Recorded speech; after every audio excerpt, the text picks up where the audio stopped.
The man who made Volcanoes. This is Wonder Woman starring the immortal Linda Carter. This is season 2. This episode is almost another kind of revamping of it. Um, it's going to mark the last appearance of Joe Atkinson. I think he does the voice of Ira later on, or a couple of times before they swap him out.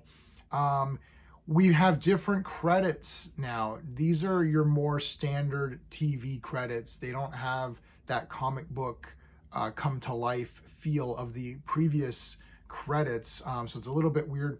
The lyrics, most of the lyrics are gone. It's just Wonder Woman, and I think it says maybe maybe one line or something.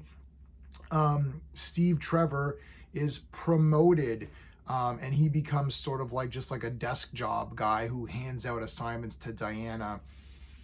I have to say I like that much better.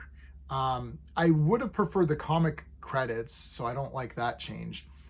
But I find that Steve, in the tradition of superheroes, Steve gets trapped, gets captured a lot. Think of Lois Lane or any of these guys, and or girls. Usually it's the girls who are getting captured. And the problem is that if Lois Lane gets captured, it's like, well, she's a reporter and she's feisty and she gets in there and she goes where she's not supposed to and that kind of a thing. So she puts herself in harm's way. Steve is supposed to be a competent agent, so he really shouldn't be getting captured as much as he does. And that's sort of my issues with it. It kind of diminishes his character. This is much better. Also, it makes this Linda Carter's show. It now solidifies her as the complete star of this show. It is her thing. Wonder Woman is the main character, the focus. She was always the main character, but with other side characters always around, there's that. Now, occasionally she'll team up with people, and in this particular one, she has there's two Chinese agents, and then there's two Russian agents that kind of team up with her a little bit. But it's still Diana going on missions, and what's good about that too is that she can become Wonder Woman at any point in time to help solve the mission or whatever. And it doesn't feel like, why did Steve not realize that everywhere we go with Diana, Wonder Woman's always there, right? So it actually took care of a lot of problems for me. So I kind of like this a little bit better, but I would have liked to have the comic credits, man. That's kind of, that's what it is. Joe Atkinson, he's a whatever character for me, so losing him is not really a big deal. It's Diana's show. All right, that said, let's do it. We're going to talk about this using my space system: story, pacing, artistry, characters, enjoyment. Each category gets a score between 0 and 2. 2 is the best you can get in any category. I'm going to give the story a 1.5. This is comic book storytelling.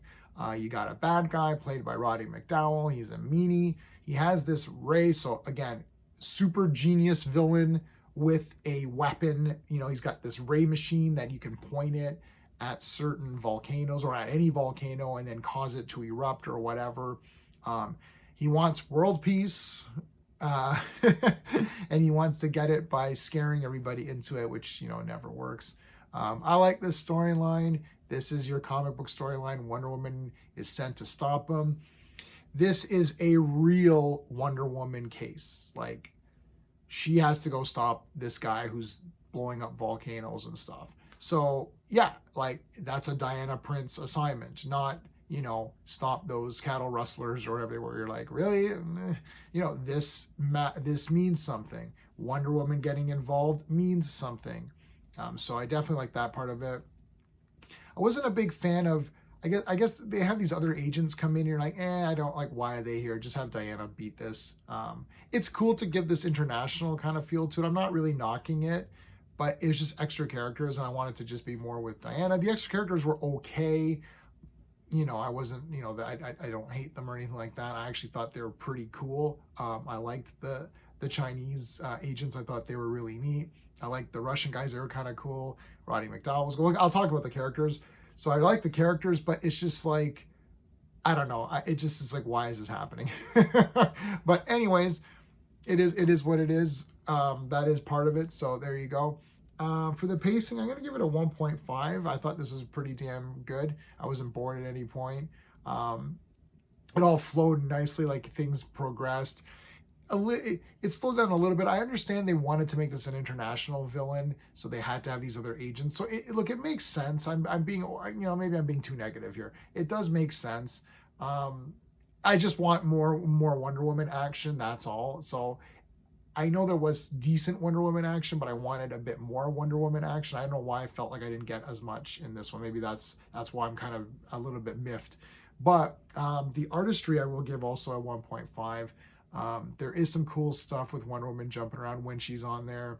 There's the leaps. There's also the energy machine that laser machine. There's also a cool part, and this we've seen this now in they've shown this in the opening and other cutscenes where she's like absorbing the laser. That's cool. And she punches through it, and they always show that later on, like that they always show that in the intro, like where she's punching through the weapon. That was pretty neat. There's some okay fights. There's the one Chinese agent who she knows like kung fu or whatever, and she fights Diana, and it's like when you're watching, like if you start watching Bruce Lee movies, or if you start watching actual like Shaw Brothers, which I actually love. I just got Shaw Brothers Shawscope Collection 3 or whatever it is. No, it was volume 3, and then there's Shaw Classics volume or collection 4 or 5 that I got too. So all these, and I pre-ordered the next one. So I love these Shaw Brothers movies. You watch those and you watch the fight here, like, ooh, this is like not very good. So that's, it's a little bit, they could have done better with that fight. It looked more like just rolling around. I will give the characters a 2 out of 2 though. As I said, I still really liked those extra characters. Having them in there was kind of cool. I like the one guy who worked for Roddy McDowell who was conflicted. He's like, well, I don't know if I really want to do this way. Like, it sounded okay when, we were just like, kind of threatening and all that. But now we're getting to the point where we're actually going to cause harm and hurt people. And I didn't sign up for that. He was cool. Yeah, everybody, all the characters good. Of course, Linda Carter's the best. So easy on that one. Enjoyment factor, I'm giving this a 1.5. I like this episode. I thought it was pretty damn cool. It's a comic book episode fighting a guy with a weapon. Evil genius with weapon. That's perfect. That is a Wonder Woman thing. So I'm giving it an 8 out of 10. I could probably even give it a bit more. I just wanted more Wonder Woman appearances. It's just, I understand Diana had to do stuff too. So I felt like she turned into Wonder Woman, then she turned back. Like, there was a cool thing where she's getting crushed and she turns to the Wonder Woman and breaks through, and she breaks through the side of the thing. That's kind of cool. So there was some cool things. I just maybe a little bit more, just one extra little part, maybe. I don't know. We'll have to see. It felt like there wasn't enough Wonder Woman, but I mean, if Wonder Woman was the entire episode, I still say I want more Wonder Woman, make it longer. So anyways, love this episode, 8 out of 10. It's really cool. And it was fun to watch. So that's it. Check out the Wonder Woman playlist. New videos drop every Wednesday. Make sure you like this video and subscribe to the channel. And let me know what you thought of Wonder Woman. That's it. Until next time.